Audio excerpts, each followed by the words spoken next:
وحشتوني.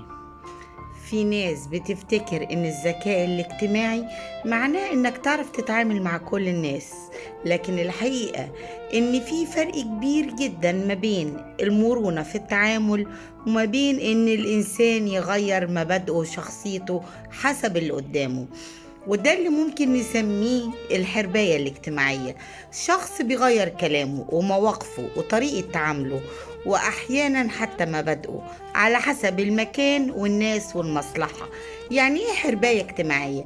الحرباية الاجتماعية مش مجرد شخص بيجامل أو بيحاول يكون لطيف، ده شخصية بتعرف تراقب اللي حواليها كويس وتكتشف بسرعة مين الأقوى، مين صاحب المصلحة، مين اللي ممكن يفيدها، ومين اللي لازم تقرب منه أو تبعد عنه. فتلاقيها مع كل شخص بشكل مختلف. قدام القوي تبقى مؤيدة جدا، وقدام الضعيف تتعامل بتعالي، ومع صاحب المصلحة تبقى أقرب الناس ليه، ولما المصلحة تخلص تلاقيه اختفى كأنه ما يعرفوش تماما. طب ليه بعض الناس بتبقى كده؟ أسبابها ممكن تكون مختلفة تماما. أحيانا الشخص بيكون اتعلم من تجارب كتير إن اللي بيقول رأيه بصراحة بيتعب، فيبدأ يغير نفسه عشان يرضي الناس. وأحيانا بيكون السبب هو الخوف من الرفض أو الرغبة الشديدة في القبول الاجتماعي. وفي حالات تانية الموضوع بيكون مرتبط بالأنانية وحب المصلحة. الشخص ببساطة بيشوف العلاقات كأنها وسيلة للحصول على حاجة معينة. وفي كمان ناس بتعمل كده لأنها مش عارفة هي أصلا عايزة إيه، فبتتبنى شخصية اللي قدامها. طب إزاي أعرف الحرباية الاجتماعية؟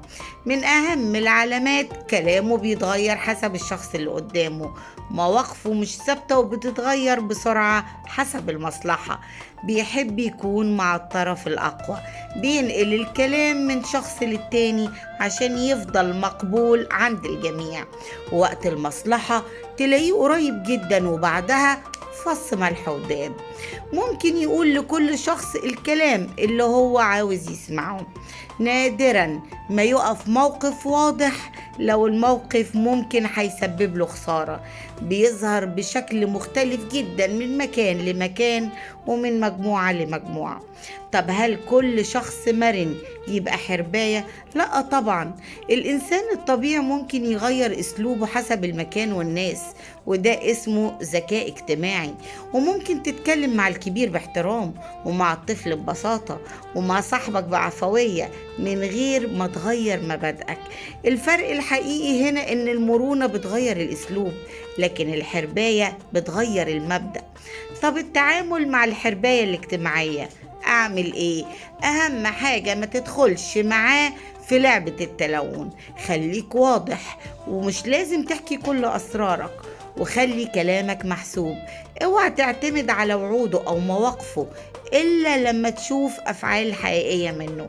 والأهم ما تحاولش تكشفه في كل موقف. أحيانا أفضل رد على الشخص المتلون إنك تعرف حقيقته وتتعامل معاه بحدود، من غير خناقات ولا فضايح ولا استنزاف لطاقتك انت.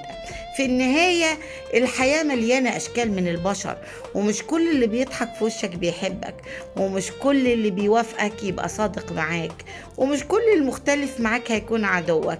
لكن خليك انت، غير اسلوبك لو الموقف محتاج، لكن اوعى تغير مبادئك عشان الناس. اتعلم تكون مرن من غير ما تكون متلون، وذكي اجتماعيا من غير ما تبقى شخص بيبيع مواقفه عشان المصلحة.